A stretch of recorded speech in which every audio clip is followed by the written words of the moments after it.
Dzień dobry Państwu, witam Państwa serdecznie. Jacek Podgórski, Lot nad Kaczym Gniazdem. Dzisiaj jest 21 maja, dzień odnawiania znajomości.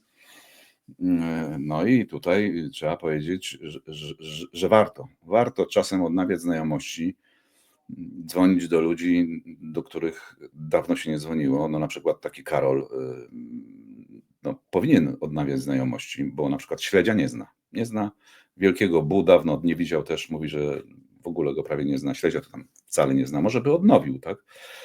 Bo z wczorajszej afery z poręczeniem za Śledzia już sztab pana Karola jakoś wybrnął. Zapytał, czy to ten sam, co z Tuskiem grał w piłkę i właściwie jest po temacie, prawda? Po temacie, bo poręczył za faceta, który jest neofaszystą. No i tyle, tak? I to by było jasne dla tych, którzy głosują na pana Karola. Sztab wyjaśnił, że prezydent Nawrocki będzie się wstawiał za Polakami, których biją za granicą. To bardzo ładne, to bardzo ładne. PiS i Karol walczą, proszę Państwa, o Polskę, walczą o Polaków, ale ja mam wrażenie, że oni głównie walczą o bezkarność dla siebie i dla takich jak Śledziu. Andrzej Rozenek, dzień dobry Andrzeju, witam Cię serdecznie. Od razu na wstępie, zanim zaczniesz, to 20 osób brakuje do 20 000. 20 osób, no po prostu, proszę Państwa, no tak nie może być. Tak nie może być. A już myślałem, że Jacek będzie dzisiaj uśmiechnięty od ucha do jestem. ucha. Dzień Jestem, dobry, no prawie. Cześć Jacku.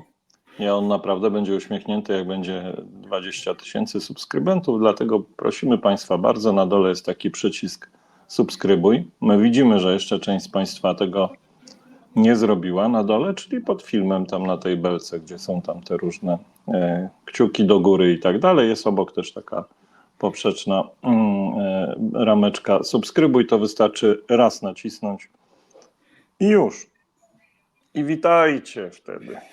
Tak, witajcie w kaczej rodzinie. Wielka kacza rodzina. Co do odnawiania znajomości, Jacku, no to czasami to są bardzo miłe sytuacje, jak na przykład ludzie się spotykają po latach w gronie, nie wiem, swoich kolegów ze szkoły podstawowej, z liceum, ze studiów. No są takie spotkania, to jest takie odnawianie znajomości, to bardzo miłe. No ale w przypadku Karola Nawrockiego, który większość swoich znajomości z przeszłości próbuje ukrywać, no to chyba takie miłe by nie było. Znaczy ja myślę, że on już niedługo, po 1 czerwca, będzie mógł spokojnie sobie przypomnieć, kogo zna i z kim się kumplował. No ale na razie to chyba nie bardzo. Swoją drogą, jak już mamy te parafialne ogłoszenia, to ładny ten obrazek za tobą. No, Ładny, sympatycznie się zrobiło. Wczoraj był żywiec. No łatwe to było, no bo tam był ten żywiec był. Napis był, no i tyle. Ale ja jeszcze napis żywiec jest przeciętnie co kilkaset metrów w każdym miejscu. To prawda, to oczywiście tak. Wystarczy, że parasol stoi, nie? Odpowiedniej marki. Tak. Ja jeszcze muszę do tych znajomości na początku, ponieważ pan Karol dokładnie powiedział tak, każdy polski obywatel, każdy polski kibic, każdy obywatel państwa polskiego, który będzie bity przez obcą policję, czy to duńską, brytyjską, ukraińską, czy niemiecką, będzie mógł liczyć na pomoc prezydenta Polski Karola Nawrockiego. I ja tak się posłuchałem tego i mówię, kurczę, a co będzie, jak kibica na przykład bije polska policja? To może liczyć wtedy na pomoc Karola, czy nie może? To jest poważne pytanie, przed którym stoją kibice, moim zdaniem. To jest kwestia niebagatelna, wbrew pozorom. I te rozważania, że tak powiem, dzisiejsze, to czwartkowe, bo czwartek dzisiaj, to tak zostawiamy Państwu. Natomiast musimy przejść szybko do tego, co było wczoraj wieczorem. A wczoraj wieczorem Donald Tusk wystąpił w telewizji, w TVP Info, udzielił tam wywiadu i w tym wywiadzie padło parę takich zdań, twierdzeń, które wydają się być istotne na tym etapie kampanii. Premier powiedział, że jesteśmy świadkami fundamentalnej zmiany w polityce, nie tylko w Polsce. Z reguły w kampaniach cechy osobowościowe kandydatów odgrywają już mniejszą rolę. Liczy się sprawa i przywiązanie do sprawy. I tu tak trochę się zgadzam, trochę się nie zgadzam, ale chyba się zgadzam. Bo jak sobie popatrzę, do jakiej sprawy przywiązanie ma pan Karol, to muszę powiedzieć, że tak, liczy się sprawa. Do sprawy wywłaszczeń. Ma przywiązanie. No ma i do sprawy tego, żeby nie pójść siedzieć ma przywiązanie do sprawy, żeby tutaj to całe środowisko, które go wylansowało, żeby jednak było na wolności, żeby ten Matecki mógł biegać, prawda, i te głupoty opowiadać i tam straszyć Niemcami na przykład, a nie przebywać Czyli w to jest taka odosobnieniu. Tak? sprawa znana od wieków, za wolność waszą i naszą. Tak, i to Znaczy w jest, tym coś w wypadku tym za jest. wolność waszą i moją. Tak. Powiedział premier, że Trzaskowski będzie dobrym prezydentem, bo nie będzie prezydentem wojny domowej, a pan Nawrocki jest pomysłem Kaczyńskiego nie na powrót do władzy, wyobraź sobie, a na robienie nieustannego bałaganu i konfliktu politycznego. Czyli Donald Tusk zakłada, że Nawrocki to jest jednak taki pomysł, który urodził się nie po to, żeby władzę odzyskać, tylko po to, żeby robić zamieszanie. Ja nie wiem. Wydaje mi się, że jednak jedno drugiemu nie przeszkadza, a nawet bym powiedział, że w przypadku PiS-u robienie bałaganu i zamieszania to ułatwia takie przejmowanie władzy. Oni czują się wtedy jak taka ryba w wodzie bardziej. No ma rację Donald Tusk, dlatego że widzisz, Jarosław Kaczyński kiedyś u Torańskiej powiedział, o co mu chodzi w życiu, że chce być emerytowanym zbawcą narodu i to no niektórzy, co bardziej naiwni, mogli potraktować jako taką no, opowieść starszego pana o jego różnych marzeniach. No ale tak naprawdę jakby to rozebrać logicznie, no to żeby być zbawcą, to najpierw się musi coś tragicznego wydarzyć, żeby ten naród trzeba było zbawiać.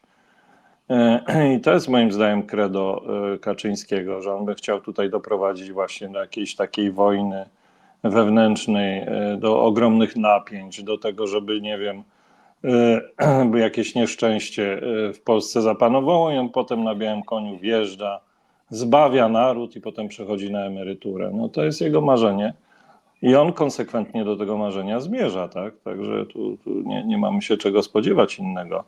A Karol Nawrocki jest tylko jego decyzją, czyli narzędziem, które ma w tym celu mu pomóc.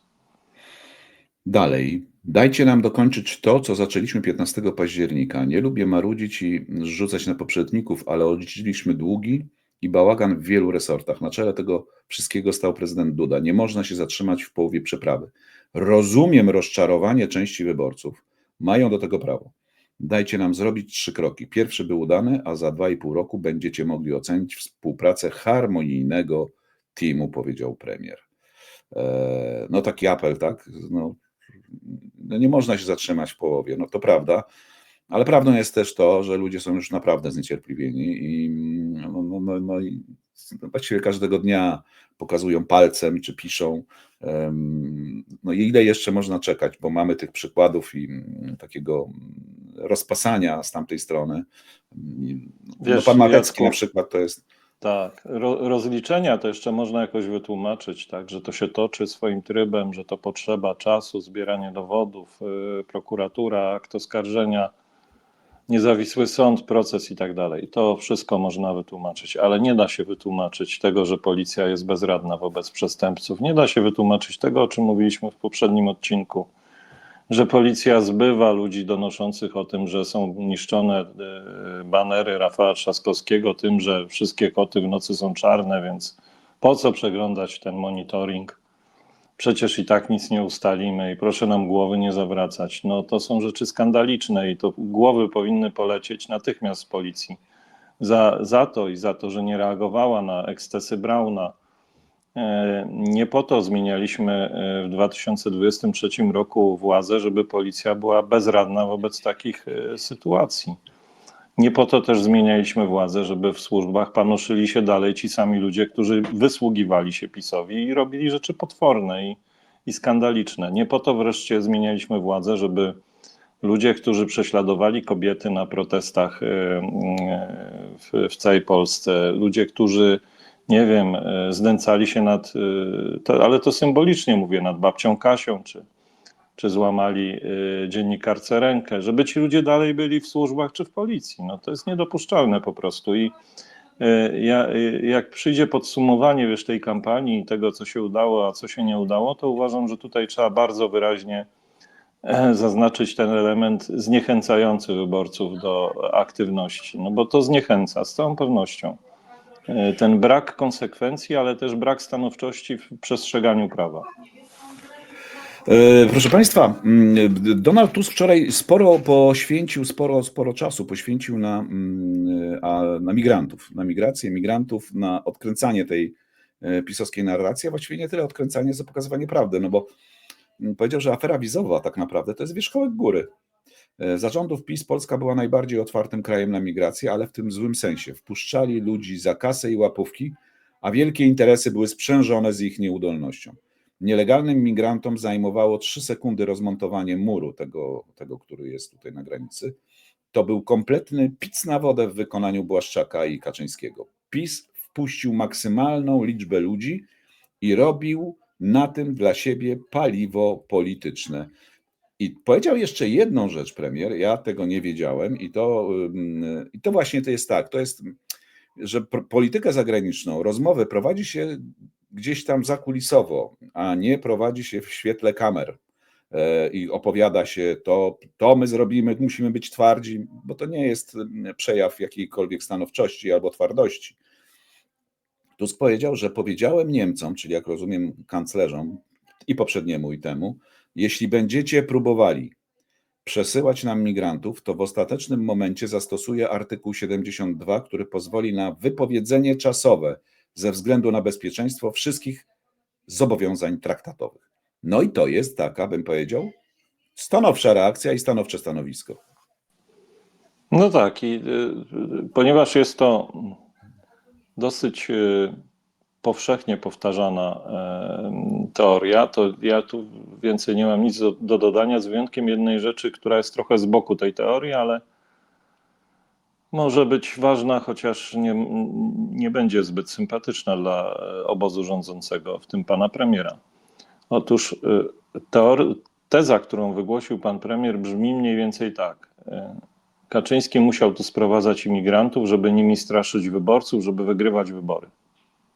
I robił to celowo, dlatego otworzyli granice, no przy okazji zarabiali od cholery pieniędzy na tym. Okej, ciekawa teza, czyli trzeba było sobie sprowadzić kogoś, na kim można się było skupić i pokazać, jakie to jest zagrożenie dla Polski. No to panie premierze szanowny, my nie musimy nikogo sprowadzać. My mamy na miejscu te hordy pisowców, przestępców, złodziei, malwersantów. Oni już tu są, ich nie trzeba sprowadzać. I żeby straszyć społeczeństwo, a nawet nie straszyć, tylko przedstawiać rzeczywistość, my nie musimy nikogo tutaj wpuszczać. Wystarczy po prostu zacząć tę rzeczywistość przedstawiać. Tak jak ona wyglądała przez 8 lat. Pokazywać te złodziejstwa, pokazywać tę malwersację, no i konsekwentnie wsadzać łobuzów do więzienia. Więc jesteśmy w dużo lepszej sytuacji niż Kaczyński, bo Kaczyński musiał sobie zło importować, a my to zło mamy na wyciągnięcie ręki, wystarczy tylko je pokazać.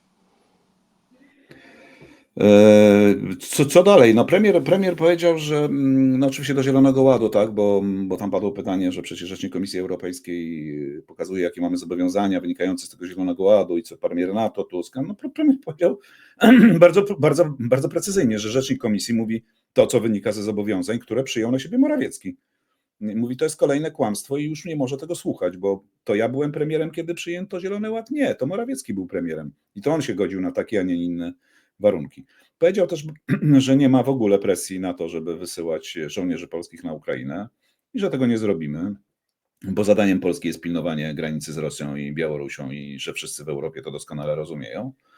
No i odniósł też a propos wysyłania tych wojsk, to przypomniał, że to prezes Kaczyński pojechał do Kijowa i opowiadał jakieś niemądre rzeczy na temat Polski, NATO i konieczności interwencji. I do dziś się z tego nie wytłumaczył. No i faktycznie do dziś się z tego nie wytłumaczył i warto chyba pana Kaczyńskiego i pana Nawrockiego pytać o to, jeżeli już zamierzają tak często korzystać z tego elementu jako straszaka takiego. Używać. No i może warto też przypominać, że w 2016 roku Macierewicz wysłał samowolnie polskich żołnierzy na odcinek frontu w okolice Donbasu. No bo jakoś dziwnie politycy o tym zapomnieli, a to chyba ważne, że już takie ekscesy miały miejsce i to się działo za PiS-u, za Macierewicza, który jest najbliższym współpracownikiem Kaczyńskiego, chowanym oczywiście na każde wybory. Premier zapowiedział też już tak na koniec, że no będzie rekonstrukcja chyba raczej, rządu będzie i że nie wszyscy mają obecnie powody do radości. Musi troszkę opaść ta atmosfera po wyborach. W czerwcu powiedział, że wróci do rozmów z partnerami koalicyjnymi. Chciałby, żeby ten rząd był mniej liczny, ale żeby zachował dobre proporcje. No to co to znaczy, Andrzeju, że co, obetniemy trochę każdemu, tak? To rozumiem chyba, bo jak zmniejszamy skład. Nie wiem, co to znaczy. Myślę, że na tym etapie to wie tylko premier Donald Tusk i może jego najbliżsi doradcy. Ale rekonstrukcja jest niezbędna, o ile oczywiście, przepraszam, Rafał Trzaskowski wygra wybory. No bo gdyby się okazało, że on wyborów nie wygra, no to nie wiem, po co ta rekonstrukcja. Wtedy trzeba tak naprawdę myśleć o przedwczesnych, przedterminowych wyborach i o tym, żeby poddać się weryfikacji społecznej. No, ta rekonstrukcja, zakładamy, że Trzaskowski wygra wybory, przecież wszystkim nam o to chodzi. Ta rekonstrukcja miałaby służyć nie tylko uszczupleniu ministerstw i tej całej rozdętej biurokracji, ale jak rozumiem też w związku z wynikami wyborów no, trzeba przeformatować siłę koalicjantów, no bo my już widzimy, że ta siła jest nadreprezentowana w resortach, a również no, są resorty, w których najwyraźniej ministrowie sobie nie radzą i to też trzeba zweryfikować i poddać bardzo rzetelnej krytyce, nie krzywdząc nikogo, po prostu wskazać te słabe punkty i wymienić tych ludzi na takich, którzy sobie będą radzić. No. Proszę Państwa, przechodzimy do tematu numer 2. Andrzej, jak prezentował Państwu te zestawienia pracowni badawczych versus wynik wyborczy, no mówił, że jedną z najlepszych jest Ogólnopolska Grupa Badawcza i że reszcie sondażowni serdecznie Absolutnie dziękujemy. Najlepsza. Tak, dziękujemy reszcie za udział. Tam jeszcze Atlas. Nie całkiem, Atlas będziemy oglądać i CEBOS. CEBOS, tak. No to mamy OGB, czyli Ogólnopolską Grupę Badawczą. I tu jest pewna ciekawostka, ale po kolei, bo tu jest parę ciekawostek w ogóle. Proszę Państwa, lansują ten sondaż, to chodzi wszędzie, z 16 maja, czyli 2 dni przed wyborami zrobione, w którym wygrywa pan Nawrocki Karol, 51,5, Rafał Trzaskowski ma 48,5. Na próbie 800 osób, jak Państwo tu widzą. Ja wszedłem w raport dotyczący tego sondażu i chciałbym, żebyśmy, Andrzeju, przez ten raport, to przez niektóre elementy tego raportu przebrnęli i sobie wtedy ten wynik będzie nam łatwiej mówić o nim, bo on coś pokazuje, coś znaczy, a w raporcie jest dosyć szczegółowo rozpisane też są jakby poparcia w poszczególnych grupach wiekowych, społecznych, ale to przejdźmy do tego. Tu mamy na pierwszym tym górnym slajdzie, jak się to zmieniało w czasie, czyli od stycznia do maja, kiedy Nawrocki startował z lepszej pozycji, tak, niż jednak, jak się okazuje, niż Rafał Trzaskowski według OGB. I do czego dojechaliśmy dzisiaj, gdzieś tu się tuż przed wyborami te linie przecięły i on ma przewagę. Natomiast ważniejszy jest to, co jest poniżej, wiek. W grupie 18-39 przewaga Nawrockiego wynosi według OGB 15 punktów procentowych. Tu przegrywamy zdecydowanie. I przegrywamy też, ale już nie tak zdecydowanie, w grupie 60+. Najlepsza sytuacja dla Rafała Trzaskowskiego to jest ta grupa 40-59, gdzie tu Rafał Trzaskowski ma prawie 13 punktów procentowych przewagi. No co to nam mówi, Andrzeju? No, to mówi, gdzie są chyba pola do pracy, tak mi się wydaje, między innymi. Tak, i tu jeszcze trzeba zaznaczyć to, że ten elektorat 60+ jest znacznie większy niż ten elektorat 18-39, czyli tutaj no, paradoksalnie będzie troszkę łatwiej. Natomiast ten elektorat 18-39 z kolei jest chyba znacznie lepiej opisany i dużo prościej jest sformułować takie postulaty, które tam dotrą.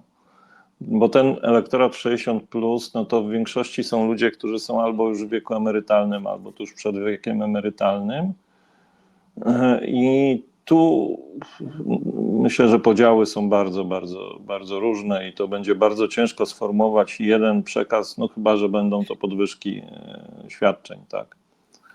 To wtedy łatwo, ale w przypadku tego elektoratu młodszego chyba mniej więcej wiemy, co trzeba zrobić, tak mi się wydaje. Przejdźmy do kolejnych, proszę Państwa. Tu mamy pokazane, jak elektoraty poszczególnych kandydatów by się zachowywały. I ja tu mam pewne wątpliwości co do tych malunków, ale to za chwilkę. Wychodzi tutaj OGB, że na Karola Nawrockiego prawie 90, tam 98,3 elektoratu Mencena. I 100% elektoratu stanowskiego. No nie ma tak nigdzie, że 100%. No, to po prostu tak nie ma. I tak to chyba w przyrodzie nie bywa. Tak samo jak 100% elektoratu Biejat na Rafała Trzaskowskiego. Wiesz co, jeżeli to była grupa, ja już ci to tłumaczę, 800. jeżeli grupa, No wiem, grupa 800, no to ilu mogło być w tej grupie wyborców Stanowskiego? 2? Tak, No tak. i 2 powiedziało, OK, to my tutaj będziemy na Tak. No na ale niestety ten Nawrockiego wynik, i wtedy wychodzi 100%. To jest po prostu za mała grupa, żeby za mała wychodziły grupa. ci Tak. precyzyjne pomiary. Ale tu oczywiście tendencja jest oczywista, nas nie zaskakuje specjalnie, tak? Czyli elektoraty Szymona Hołowni, Magdaleny Biejata, Diana Zandberga, czyli krótko mówiąc Koalicji Obywatelskiej, Trzeciej Drogi i Nowej Lewicy, tak jak widzimy poniżej, kontra elektoraty PiS-u i Konfederacji. No to tak to się rysuje. I teraz proszę Państwa, uwaga, to jest ta niespodzianka, o której mówię. Ten sondaż, o którym mówiliśmy przed chwilą, OGB, był 16 maja na próbie 800, a tutaj okazuje się, że 18 maja, w dniu wyborów, OGB zrobiło inny sondaż i na próbie 92 000 osób, czyli 92 000 kontra 800. No to ten sondaż jest, wydaje mi się, bardziej wiarygodny, ale tu jest parę pułapek. I według tego sondażu z 18 maja, czyli z dnia wyborów, Karol Nawrocki ma 44,6, a Rafał Trzaskowski 55,4. To jest prawie 11 punktów procentowych przewagi Rafała Trzaskowskiego nad Karolem Nawrockim. No to jest poważna różnica. Tu tylko jest jeden element istotny i ważny, że prawie 15% było niezdecydowanych. Nie wie, a te procenty, które tu Państwo widzą, to są procenty z tych 85% zdecydowanych. No i znowu, z tych niezdecydowanych to nie jest tak, że wszyscy pójdą w jedno miejsce, to się jakoś tam podzieli, ale ta przewaga Rafała Trzaskowskiego wskazywałaby, tym bardziej, że w porównaniu z badaniem wcześniejszym, tu Rafałowi Trzaskowskiemu przybyło w ciągu tygodnia 2 punkty procentowe, a Nawrockiemu ubyło. W związku z tym mamy jakiś taki dziwny rozjazd sondażowny w samym OGB. W jednym sondażu wygrywa tutaj o 3 punkty procentowe Nawrocki, a w drugim na większej próbie, który wydawać by się powinno jest bardziej wiarygodny i przeprowadzony w dniu wyborów, a nie przed wyborami, czyli jakby też to jego wiarygodność podnosi i powagę, no wygrywa Trzaskowski. Znaczy to, co pokazujesz, ma wartość ogromną, dlatego że to jest taki rodzaj exit poll. Czyli badano ludzi, którzy wychodzili, jak rozumiem, z lokali wyborczych i pytano ich, na kogo zagłosujecie Państwo w drugiej turze. I ponieważ grupa jest bardzo duża, no to należy poważnie podejść do tego sondażu. Pytanie oczywiście, czy grupa jest reprezentatywna, no ale jak już mówiliśmy na początku, wierzymy w to, że OGB akurat potrafi robić sondaże, bo najmniej się myli. 14,8, czyli 15% niezdecydowanych oznacza, że i tak wszystko jest możliwe. Ale wiesz, co nam przede wszystkim pokazuje ten wykres? On pokazuje nam, że bardzo ważna jest druga tura i kampania w drugiej turze zadecyduje o tym, kto wygra te wybory i nic nie jest przesądzone. I nie ma co zwieszać głowy i się martwić, tylko trzeba ruszyć do ciężkiej pracy. To musi być charówka. I sztab Rafała Trzaskowskiego, ale też i rząd i wszyscy, którzy chcą mu pomóc, również koalicjanci, muszą zmienić narrację, muszą zacząć mówić innym językiem, muszą przede wszystkim zacząć mówić o tym, co się udaje temu rządowi, ale też Rafał Trzaskowski musi zacząć rysować jakąś wizję. Ja Cię prosiłem o to, żebyś mi przygotował taki jeden wykresik mały. jakbyś mógł go pokazać. To jest wzrost PKB. W zeszłym roku na tle innych krajów europejskich, jak widać, Polska i Chorwacja są tutaj liderami, ponad 3% PKB, a są niektóre kraje, które mają ujemny wzrost, czyli mają spadek PKB. Nie ma ujemnego wzrostu, mają spadek po prostu. To jest coś, czym powinniśmy się codziennie chwalić i to jest wynik pracy tego rządu. Oczywiście nie wszyscy to odczuwają, bo takich rzeczy się nie odczuwa z dnia na dzień. To będzie odczuwalne, myślę, że za rok, za 1,5 roku dla wszystkich. Dzisiaj to są tylko wskaźniki, ale te wskaźniki pokazują nam, że Polska jest w dobrych rękach i że Donald Tusk dobrze prowadzi politykę. Powinno się o tym codziennie mówić. Ale moim zdaniem najważniejsze jest to, żeby wreszcie Rafał Trzaskowski zaczął mieć komunikat dla najmłodszej grupy wyborców, dla tych 18-39. I co to moim zdaniem powinno być? No, powinno to być zarysowanie jakiejś przyszłości, ale nie na zasadzie, chciałbym, żeby było miło i przyjemnie i kochajmy się i otwarta dłoń, a nie zaciśnięta pięść, no bo to są slogany, które być może nadają się na chwytliwe hasła, ale na pewno nikogo nie przekonają. My potrzebujemy zarysować nie tylko tym młodym ludziom, bo tak naprawdę temu elektoratowi 60 plus też zależy na przyszłości, bo mają dzieci i wnuki. Więc potrzebujemy zarysować jakąś realną przyszłość opartą o jakieś gruntowne przekonanie o tym, jaką rolę w świecie ma pełnić Polska i do czego ma ta Polska zmierzać. I tu oczywiście jest ogromna przestrzeń dla mówienia o transformacji energetycznej, jest ogromna przestrzeń do mówienia o transformacji polityki żywnościowej i tego, jak ma wyglądać nowoczesne rolnictwo w przyszłości, ale przede wszystkim, czego mi cholernie brakuje u wszystkich polityków, jest potrzeba spojrzenia na geopolitykę i na to i pokazanie, dlaczego Polska wygrała los na loterii, bo naprawdę wygrała. My leżymy na skrzyżowaniu najważniejszych dróg komunikacyjnych na świecie. Na świecie. Nie w ogóle, tylko na świecie, tak? Nie w Europie, tylko na świecie. Północ, południe i wschód, zachód, te dwie drogi przecinają się akurat w Polsce. No tak się złożyło, tak geografia jest ułożona. My jesteśmy krajem nizinnym, na południe od nas są potężne góry. Najłatwiej transportować ze wschodu na zachód i z zachodu na wschód przez Polskę. Mało tego, jest Brama Morawska na południu naszego kraju, która też umożliwia taki transport z północy na południe. I teraz, jeżeli będziemy budować wielką strategię wokół dwóch mórz, czyli Morza Bałtyckiego i Morza Północnego, bo jak rozumiem, do tego zmierza polityka Radosława Sikorskiego i Donalda Tuska, no to jest po prostu, aż się prosi, żeby tym państwom, które będą z nami coraz ściślej współpracować, pokazać to, że my możemy być takim wielkim hubem transportowym, przez który wszystkie towary będą przechodziły bezpiecznie, w sposób terminowy, że nie trzeba wcale większości towarów przez oceany pchać, że to można po prostu wykorzystać nasz los, który nam dał tą ogromną szansę. I wiesz, i mam tu taki na przykład konkretny przykład, żeby nie być gołosłownym. Takich przykładów może być oczywiście setki, ale fajnie jest mieć też taki jeden przykład, żeby na przykład mówiąc do wyborców na spotkaniach trochę otworzyć głowy. Nie wiem, czy wiesz, Jacku, jak jest największy śródlądowy rzeczny port na świecie. Nie w Europie, na świecie. Gdzie on jest umiejscowiony? Pewnie w Polsce i tam Kędzierzyn? Nie. W Duisburgu. To są Niemcy i to jest port, który ma 125 milionów ton rocznie towarów przez ten port przechodzi i to jest absolutnie numer jeden na świecie. Jak sobie popatrzymy na kanały, rzeki w Niemczech i tak dalej, no to oni mają ten transport rzeczny naprawdę na wysokim poziomie. I teraz uwaga. Jest drugi bliźniaczy, identyczny port, zaprojektowany przez tego samego architekta, praktycznie taki sam. Wiesz gdzie?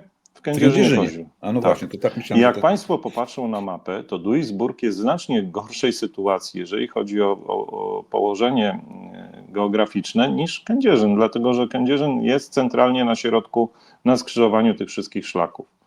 Tylko że w porcie w Kędzierzynie w tej chwili to rosną głównie pokrzywy i nic się nie dzieje, a w Duisburgu po prostu aż robota wrze. Ile tam jest ludzi zatrudnionych?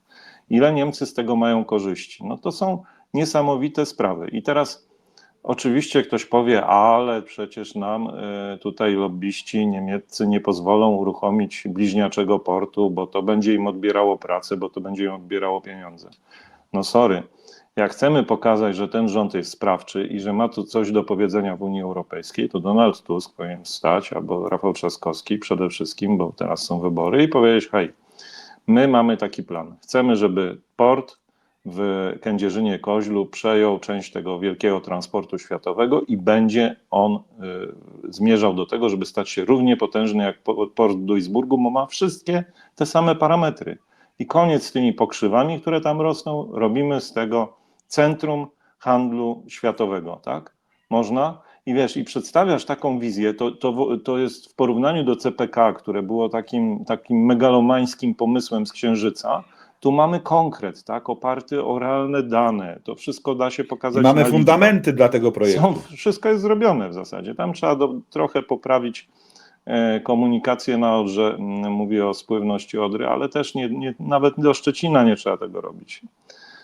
Ci, którzy się znają na tym, wiedzą, że jest taki moment, gdzie się łączy się Odra z kanałami wielkimi niemieckimi i już jest wyjście na całą Europę Zachodnią i do Renu można, do Hamburga i tak dalej. Czyli zobacz, jaki to jest fajny przykład.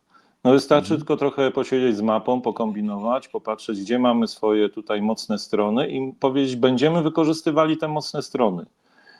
Dlaczego to też jest ważne? No Opolszczyzna. No, malutkie województwa, ale dosyć duże bezrobocie, zaniedbane przez poprzednią władzę. Najniższa frekwencja. Mała frekwencja, prawda? Można ludzi tam obudzić? Można.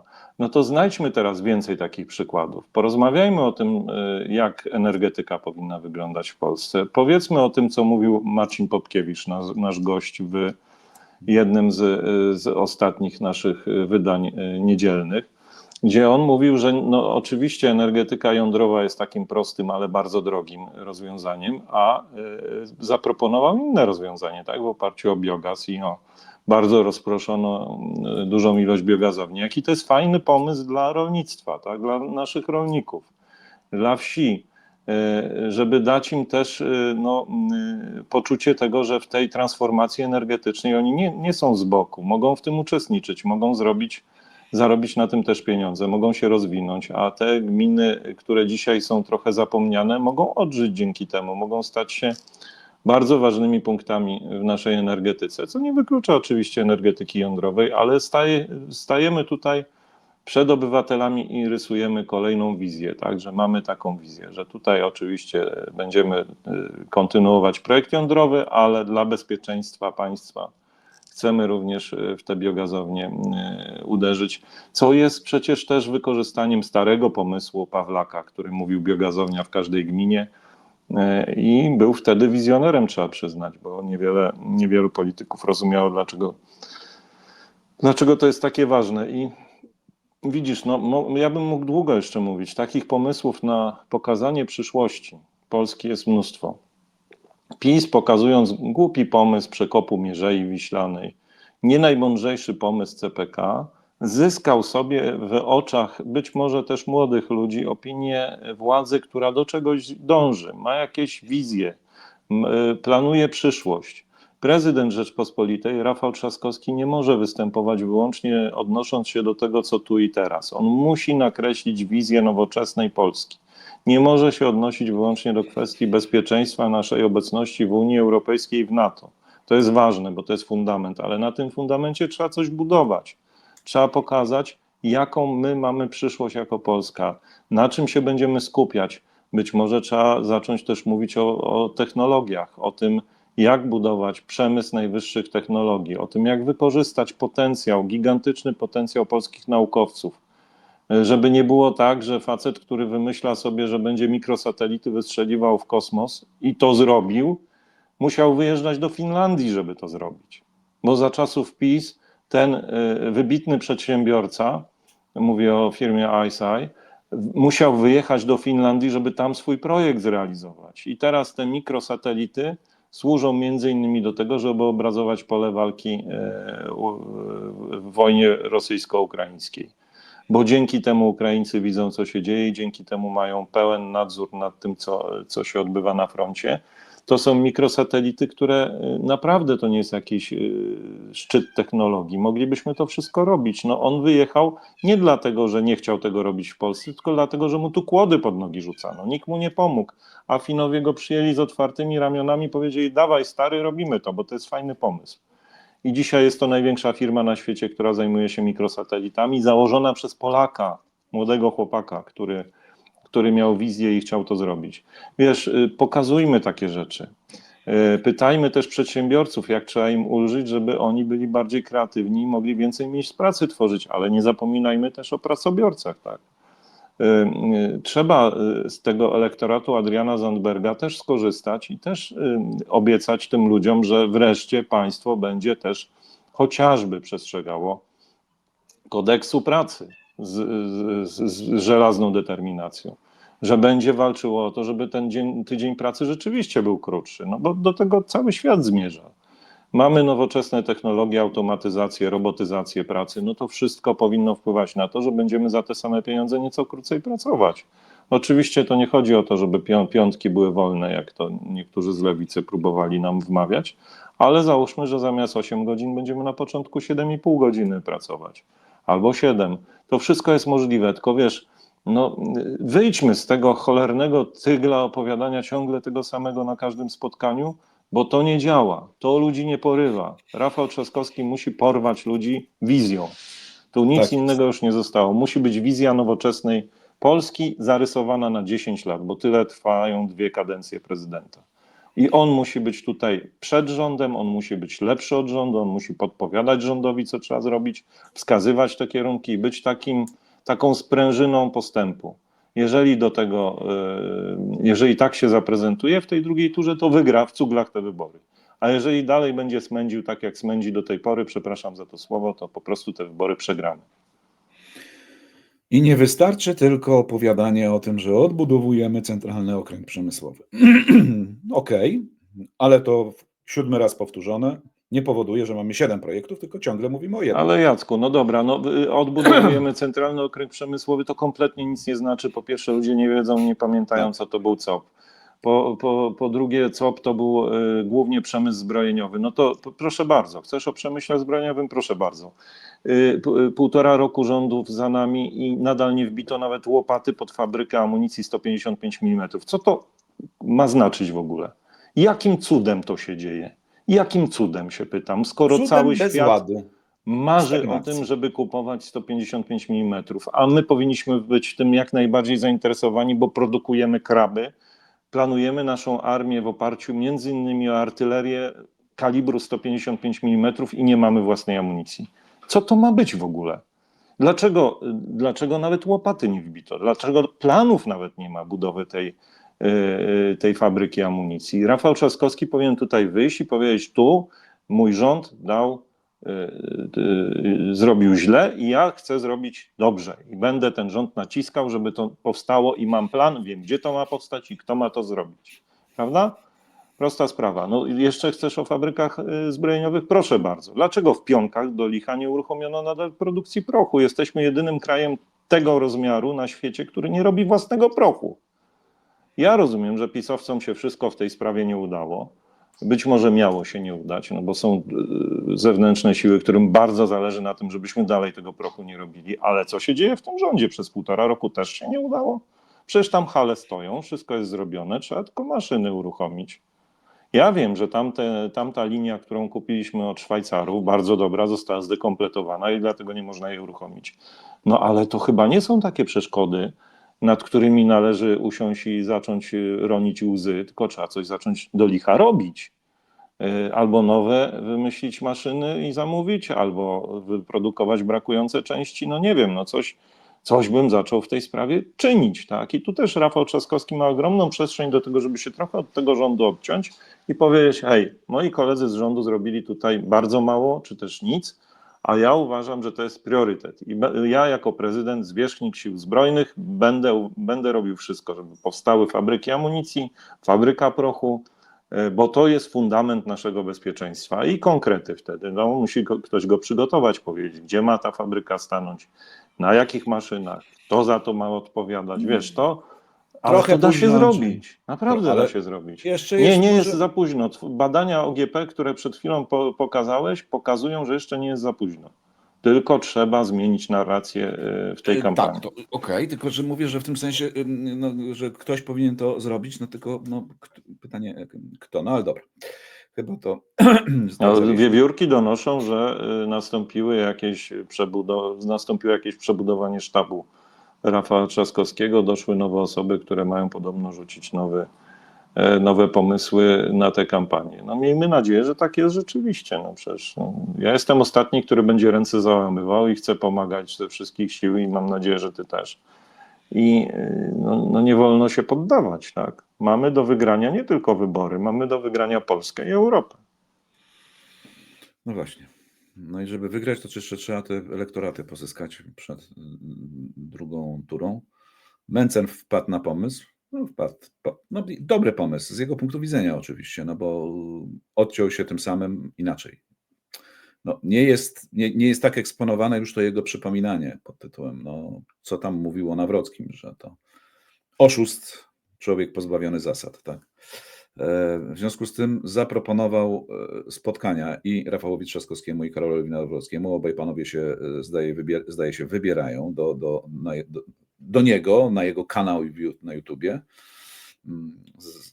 I on tam oczekuje, że oni jakieś deklaracje podpiszą. O ile Nawrocki podpisze wszystko, nawet kwit na mleko, to o tyle Rafał Trzaskowski zdaje się, że no, moim zdaniem nie powinien niczego podpisywać. No co to jest tam Mencen, jakieś punkty tutaj robi i będziemy coś podpisywać. Ja się nie zgadzam tu z tobą. Absolutnie się nie zgadzam. Ja uważam, że on powinien dyskutować, rozmawiać, ale nie podpisywać rzeczy, Jacku, które... No, czytałeś te 7 punktów? Oczywiście, że Mencena? czytam. 8 punktów Mencena. Mamy te punkty?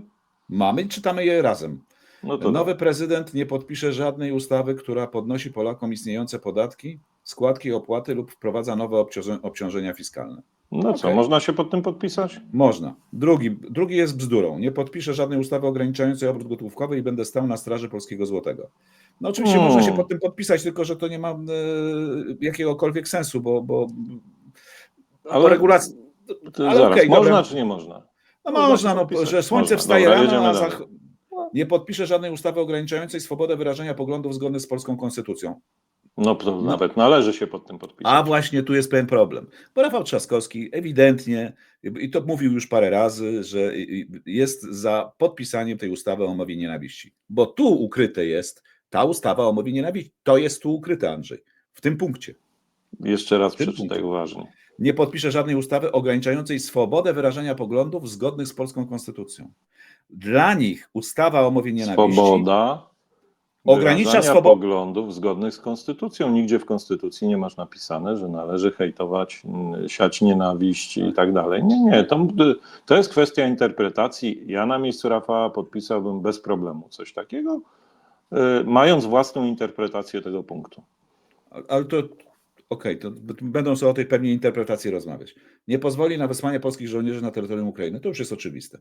Nie podpisze ustawy w sprawie ratyfikacji akcesji Ukrainy do NATO. Rafał Trzaskowski mówił wyraźnie, że taką ustawę podpisze. To jest jedyny punkt sporny, moim zdaniem, w którym Rafał Trzaskowski musi być bardzo asertywny i powiedzieć, że możemy się umówić, że w jakimś przedziale czasu, nie wiem, 2-3 lata tak, ale w dłuższej perspektywie nie, dlatego że interes Polski polega na tym, żeby Ukraina kiedyś w dalekiej przyszłości weszła do Unii Europejskiej i w skład NATO, bo to daje nam pełne bezpieczeństwo. I tutaj absolutnie Rafał powinien w tej dyskusji powiedzieć, tu bracie, nie ma mojej zgody. I tym się różni od Nawrockiego, który to chce podpisać.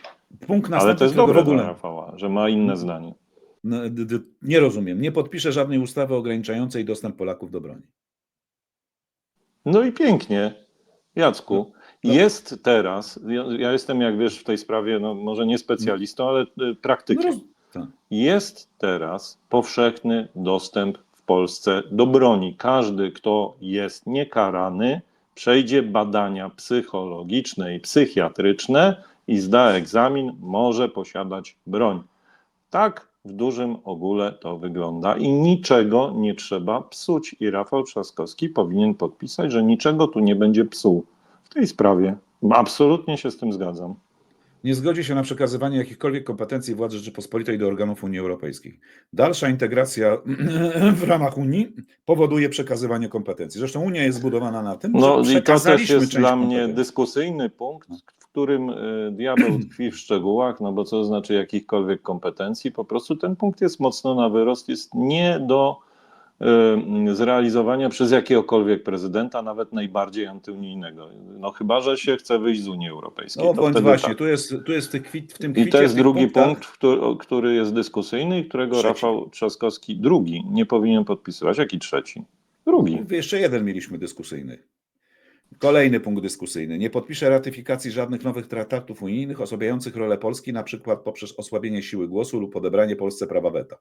No absolutna bzdura, dlatego że cała dyskusja w ostatnim czasie w Unii Europejskiej w obliczu tego, co stało się i między innymi postawy Orbana i Węgrów, no, toczy się właśnie wokół tego, że No czas ale skończyć Jacku, z prawem znowu weta. interpretuj to, prawidłowo interpretuj. Przecież jak podpiszemy taki układ, w którym Orban się przestaje liczyć, to czy to jest w interesie Polski, czy nie jest w interesie Polski? Ale to dotyczy wszystkich krajów unijnych wtedy. Jest w interesie Odebranie Polski. Polsce prawa weta. Jeżeli w Unii przestaje działać zasada weta, tak, bo o to chodzi, to nie podpisze, to podpisujesz tak naprawdę, to także Polska zrzeka się tego prawa No weta. dobra, ty wchodzisz w szczegóły, ja na pewnym stopniu ogólności bym powiedział tak, że rzeczywiście prezydent nie powinien podpisywać żadnych nowych deklaracji, aktów, konwencji, które by szkodziły Polsce. No, pełna zgoda. Nie powinien.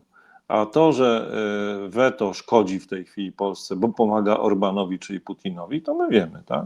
Czyli to zależy znowu, jak to interpretować. Wiesz, moim zdaniem Mencen wystawił tutaj piłkę Rafałowi w ten sposób, że wiele z tych punktów jest tak lakonicznych, że można je zupełnie dowolnie interpretować i Rafał Trzaskowski jest na tyle mądrym politykiem, że sobie zdaje z tego sprawę. I na te 7 czy 8 punktów? 8.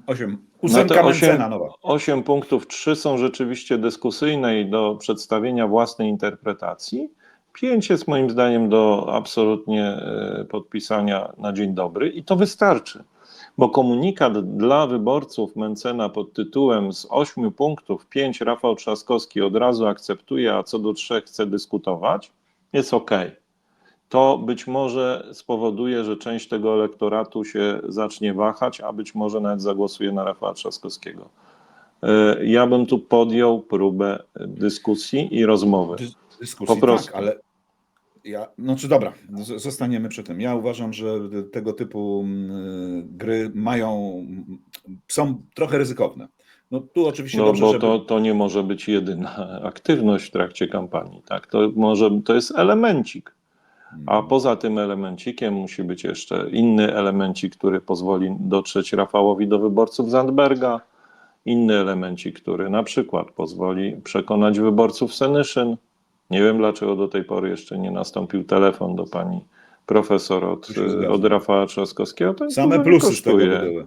Same plusy. Nawet można by viral jakiś zrobić i jakiś filmik W nagrać. koralach mógłby wystąpić takich czerwonych. To nie jest oczywiście dużo wyborców, ale 200 000 zmobilizowanych wyborców na plus. Why not? No, brałbym w ciemno, tak? Tym bardziej, że Joanna Senyszyn nie prezentuje jakichś poglądów, które by były ortodoksyjnie nie do zaakceptowania przez Rafała Trzaskowskiego. Podobnie z Zandbergiem. No, trzeba usiąść do stołu, czy się lubi, czy się nie lubi partię Razem i podjąć jakieś zobowiązania wobec tego elektoratu. Też nie będzie to oczywiście proste, ale warto naprawdę rozmawiać. A przede wszystkim warto się skupić na tych, którzy nie poszli głosować. No tak, no jeżeli się rozmawia, Andrzeju, z Mencenem, no to też warto rozmawiać z Zandbergiem. No, tak jest. To właśnie tutaj... o tym mówię, że tu musi być wiele elementów, bo jak tylko będzie Mencen, no to oczywiście wyborcy nie tylko lewicowi, ale i Koalicji Obywatelskiej będą mieli pretensje, że tutaj ten skręt w prawo jest zbyt dynamiczny, że tak powiem, i nie do wytłumaczenia. Trzeba. Jedyna osoba, z którą nie wolno siadać moim zdaniem do stołu i dyskutować, to jest oczywiście Braun. No. No, to Tutaj będę twardy w swoim stanowisku. Uważam, że mimo, że to jest dużo, bo to jest 6% wyborców, to absolutnie z Braunem nie wolno siadać i nie ma z nim po prostu żadnego punktu styczności. Żadnego. No tak jak patrzyłem na tą ósemkę, zobaczyłem sobie, tak pomyślałem, jak ta ósemka jest daleko od piątki. Znaczy, jak sobie człowiek przypomni piątkę Mentzena, która była jasna, prosta, oczywista i zresztą jakby być złośliwym, ale nawet nie do końca, to tu elementy z tej piątki są, tak? Bo to nie jest tak, że oni raptem stali się miłośnikami Unii Europejskiej i homoseksualistów, i aborcji, i w ogóle podatków, i systemu, oraz oczywiście, pamiętacie Państwo, że oni w tej piątce Mentzena, to była piątka dla Konfederacji Mentzena, no nie chcieli też tych, Ale którzy wiesz, mają rodziny w Izraelu. Są tu też punkty, w których Rafał Trzaskowski może bardzo dużo zyskać, no bo przy tej broni, zwolenników broni, posiadaczy broni w Polsce jest sporo, to jest duży elektorat. Natomiast część z nich kompletnie nie wie tego, że tak naprawdę to, że mogą mieć broni, to, że mamy tak liberalny dostęp do broni, zawdzięczają właśnie Koalicji Obywatelskiej i poprzednim rządom, czyli rządom PO-PSL. I Rafał Trzaskowski może tu obalić pewne mity. Może obalić mit tego, że ten rząd jest przeciwnikiem ludzi, którzy posiadają broń. Nigdy nie powinniśmy walczyć z tymi ludźmi, dlatego że statystyki pokazują, że nie dochodzi w Polsce do żadnych praktycznie incydentów z udziałem broni legalnie posiadanej. To się praktycznie nie zdarza, no chyba, że mówimy o jakimś tam jednym incydencie na strzelnicy, gdzie jakiś wąsaty myśliwy po prostu nie zachował kompletnie żadnych zasad bezpieczeństwa i higieny pracy, tak. Albo jakiś prezes na przykład też mógł nie zachować. No tak, ale to nie mówmy o rzeczach, których jeszcze nie ma w przestrzeni publicznej. To są ważne tematy i ja staram się dostrzegać w tym plusy, tak, no bo wszyscy mówią, o tutaj 8 punktów nie do zaakceptowania. Nieprawda, część z nich jest do zaakceptowania i to być może wystarczy do tego, żeby część elektoratu przekonać. Część, no przecież nie wszystkich, wiadomo, że to, jak słusznie powiedział Mentzen, to nie jest worek z kartoflami. Tego elektoratu się nie da przekazać, ale można trochę przekonać. Tak samo jak można trochę przekonać elektorat Zandberga, no tylko trzeba zacząć rozmawiać.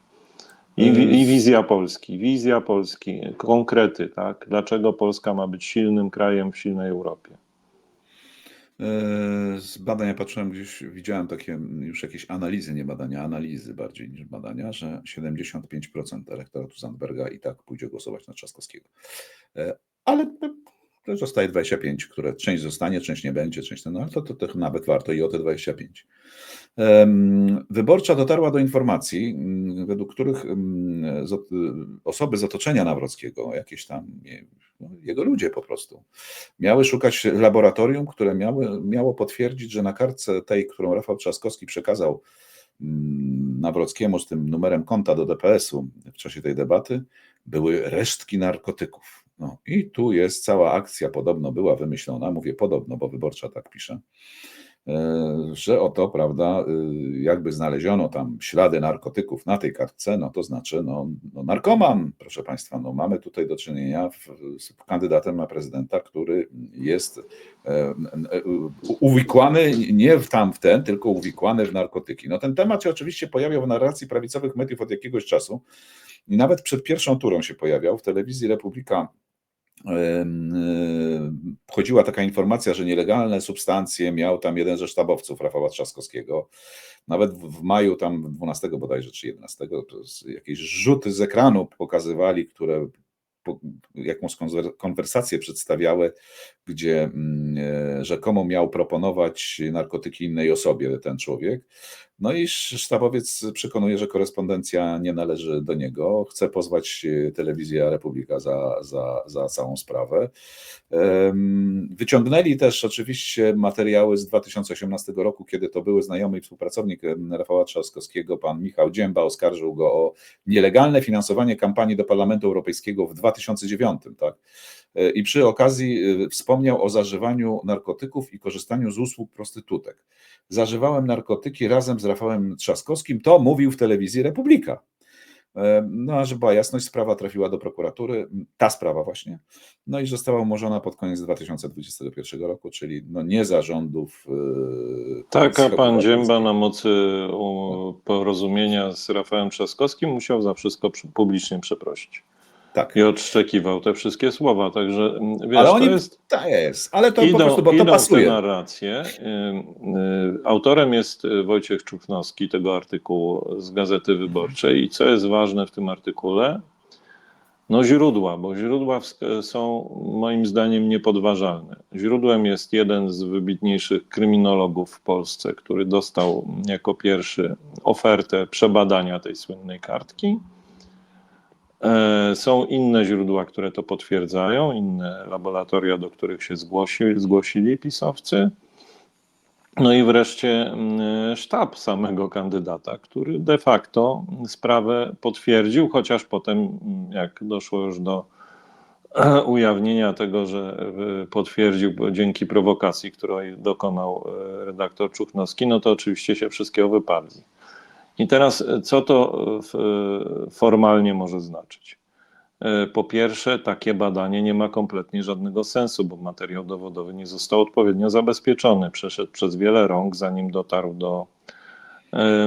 do laboratorium, jeżeli rzeczywiście jakieś laboratorium zrobiło takie badania. Więc to jest niewiarygodne. To jest kompletnie niewiarygodne i przedstawianie tego jakikolwiek dowód jest po prostu skrajną nieodpowiedzialnością. No ale druga, idźmy dalej tym tropem.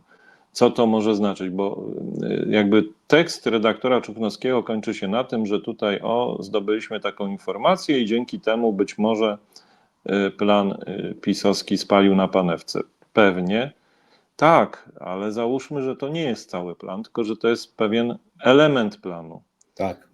I wtedy niekoniecznie on już spalił na panewce, bo gdyby się okazało, że to miał być tylko taki haczyk, taki punkt zaczepienia do tego, żeby na przykład podczas debaty podejść do Rafała Trzaskowskiego i wręczyć mu odpowiedni test, no i zażądać zrobienia takiego badania.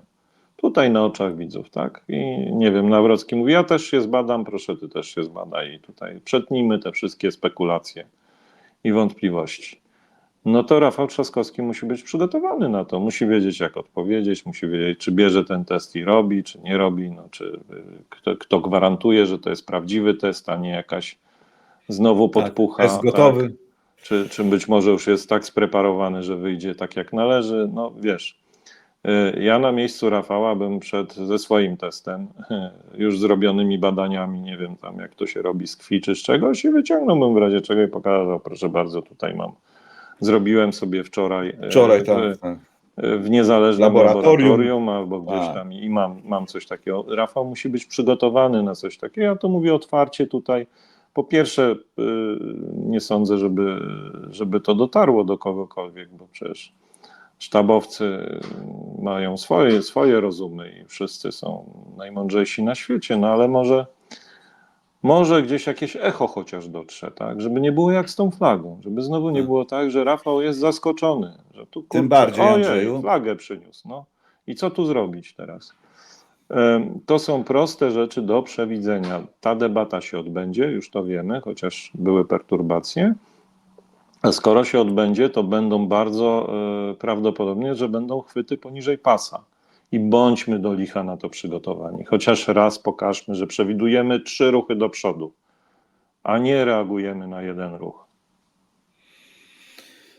Będzie tak, proszę Państwa, bo ten problem, jakby kwestia zdrowotna i problemy kondycji Rafała Trzaskowskiego, to się przewijało już wcześniej. I ten wątek oni będą eksploatowali i nie wiadomo, czy na przykład za chwilę nie okaże się, że oni jakby to był tylko element tego, o czym Andrzej mówił, że na przykład zażądają, powiedzą, dobra, zróbmy badania, tak jak w Stanach Zjednoczonych, kondycji kandydatów na prezydenta, stanu zdrowia. Taki przegląd, proszę bardzo. Proszę Zróbmy bardzo. to. I to Bo też nasz sztab Rafała powinien to przewidzieć. Ja tylko przypomnę Państwu niedawną historię, kiedy co to było, chyba Święto Wojska Polskiego, czy coś takiego, minister Kierwiński Tak dziwnie mówił, no jego przemowa była dziwna. No niektórzy uważali, że jest pod wpływem i on natychmiast pojechał zrobić sobie test alkomatem do jakiejś tam komendy policji i ten test przedstawił, wynik tego testu przedstawił w social mediach. Zostało to zrobione natychmiast, w wiarygodnym miejscu i przecięło wszystkie spekulacje. Skończyło się gadanie, czy on był na fleku, czy nie był, no bo po prostu test rozbił całą tę pisowską narrację. Tutaj Rafał Trzaskowski musi być jeszcze szybszy niż Marcin Kierwiński. On ten test już powinien mieć w kieszeni, przygotowany. Proszę bardzo, zrobiłem, jestem czysty. To są wszystko pomówienia, a jak ktoś będzie takie rzeczy mówił, to wyląduje w sądzie. Koniec.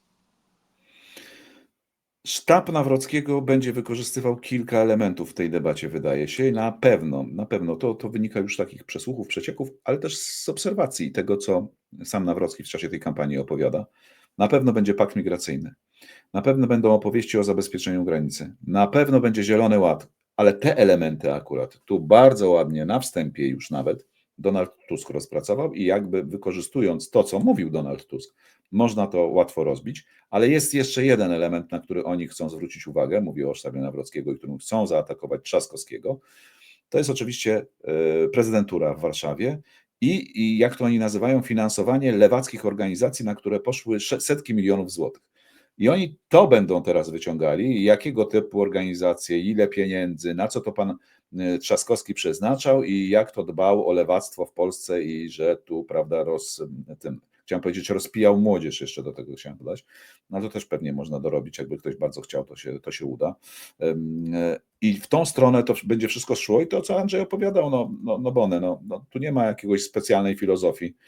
Jest ileś elementów, które będą na pewno i które przygotować jest łatwiej, i jest ileś elementów, które mogą być, albo które trzeba w sobie wyobrazić albo wymyśleć.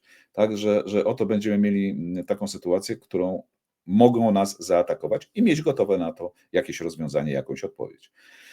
Co, Andrzeju? Powtarzam uparcie, w sztabie Rafała Trzaskowskiego powinna być osoba, która Rafała Trzaskowskiego może nie tyle, że nienawidzi, ale potrafi myśleć tak, jakby nienawidziła Rafała Trzaskowskiego i wymyślać te rzeczy, które wymyślą w sztabie Nawrockiego. Po co? Po to, żeby przygotować kandydata na taki atak, na wszystkie podłości, które się pojawią przed głosowaniem 1 czerwca, bo pojawią się z całą pewnością. W ogóle nie miejmy żadnych złudzeń, tak? Oni walczą o wszystko, więc wykorzystają każdy cień szansy na to, żeby upokorzyć, zniszczyć Rafała Trzaskowskiego i ten sztab musi być na to przygotowany. Sam kandydat, choćby był najlepszy, najbardziej doświadczony, najwięcej miał przemówień udanych za sobą i najlepszą prezencję na świecie, sam kandydat nie jest w stanie się do tego przygotować. Trzeba kandydata trenować. Zobaczmy, co się stało z Nawrockim. Trening zrobił z niego może nie polityka pierwszoligowego, ale zrobił z niego kogoś, z kogo już się nikt nie nabija co drugie słowo, prawda? A zaczynało od takiego totalnego drewna, że po prostu to był bardziej kabaret niż polityka. Dzisiaj trening, kilka miesięcy treningu i są efekty. Rafał Trzaskowski jest z całą pewnością dojrzałym, mądrym politykiem, ale to nie znaczy, że nie potrzebuje treningu. Potrzebuje, tak jak każdy sportowiec stający do najważniejszych zawodów w swoim życiu, a to są najważniejsze zawody w życiu Rafała Trzaskowskiego. Jeżeli on przegra te wybory, to moim zdaniem będzie politykiem mimo młodego wieku emerytowanym. Powinien sobie zdać sobie sprawę. Proszę Państwa, i na zakończenie bardzo dobra wiadomość. News, po prostu rewelacja.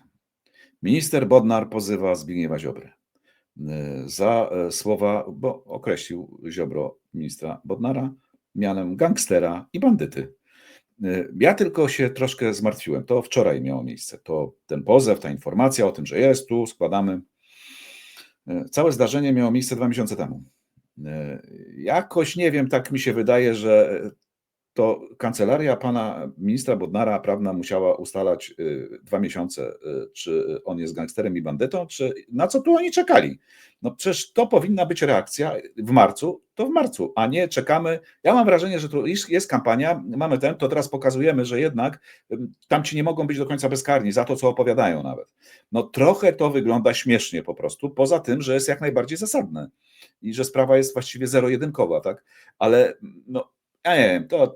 Znasz, Jacku, takie powiedzenie lepiej późno niż wcale? Tak? Tak? No Tak, to no lepiej późno niż wcale. No i to na tym można by było zakończyć, no bo 2 miesiące się zastanawiać, no ale dobra, no bo może materia była skomplikowana, a nie była skomplikowana, bo wierzcie mi Państwo, to była prosta materia. Ziobro po prostu wyzywa i opowiada takie rzeczy i pisze nawet na X-ie i czuje się, że może, bezkarny jest. No to może ktoś wreszcie powinien to skończyć i ukrócić, no. Ale to tak, jeżeli w takich sprawach czekamy 2 miesiące, to co dopiero w poważniejszych. No dobra. Dziękujemy Państwu serdecznie za udział w dzisiejszym programie. Prosimy jednak o te subskrypcje niezmiennie. Prosimy też pamiętać o tym, że jesteśmy tutaj dla Państwa i jak nam tam czasem pomożecie na Bajkow i Patronajcie, to jest nam łatwiej, milej i przyjemniej. I prosimy też o te wpłaty. Otóż to. Proszę Państwa, niewielkie pieniądze z Państwa strony, przemnożone przez ilość widzów, robią robotę i pozwalają nam naprawdę funkcjonować. I bardzo dziękujemy wszystkim naszym patronom, bardzo dziękujemy tym, którzy nas wspierają na Buy Coffee, na Patronajcie. To są dwa główne sposoby, jak można nas wspierać. Oczywiście wszystkim jesteśmy niesamowicie wdzięczni, bo dzięki Wam ukazuje się ten program. Dzisiaj nad Kaczym Gniazdem lecieli dla Państwa Jacek Podgórski, Andrzej Rozenek. Zapraszamy na jutro o tej samej porze. Mam nadzieję, że będą wydarzenia pozytywne, o których będziemy mogli mówić z radością. I nie myślę tylko o powiększeniu się grupy subskrybentów do 20 000, ale też o kampanii wyborczej. Do zobaczenia. Do widzenia.